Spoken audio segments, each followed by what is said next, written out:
দেশবাসী জুলাই গণ অভ্যুত্থান পরবর্তী একটি নির্বাচনের জন্য অপেক্ষা করছে বলে জানিয়েছেন জাতীয় নাগরিক পার্টির উত্তরাঞ্চলের মুখ্য সংগঠক সার্জিস আলম।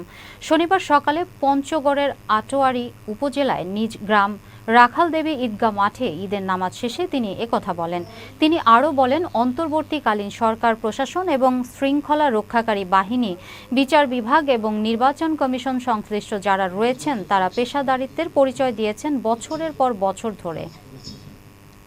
জুলাই অভ্যুত্থান পরবর্তী একটি নির্বাচন হবে এই বাংলাদেশে। আমরা বিগত এক যুগ ধরে বাংলাদেশে কোনো নির্বাচন দেখিনি।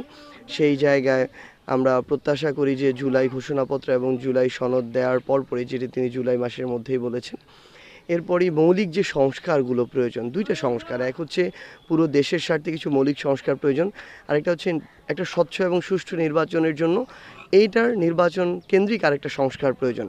আমরা প্রত্যাশা করি যে মার্চের মধ্যে এই সংস্কারগুলো সম্পন্ন হবে, কারণ এই অভ্যুত্থান পরবর্তী নির্বাচন যদি কোনোভাবে স্বচ্ছতা, জবাবদিহিতা কিংবা নিরপেক্ষতার প্রশ্নে বিন্দুমাত্র প্রশ্নের সম্মুখীন হয়, এটা পুরো অভ্যুত্থানকে একটি প্রশ্নের মুখে দাঁড় করিয়ে দিবে এবং পুরো দেশের মানুষের যে একটা আকাঙ্ক্ষা, সেই আকাঙ্ক্ষাটি নষ্ট হবে।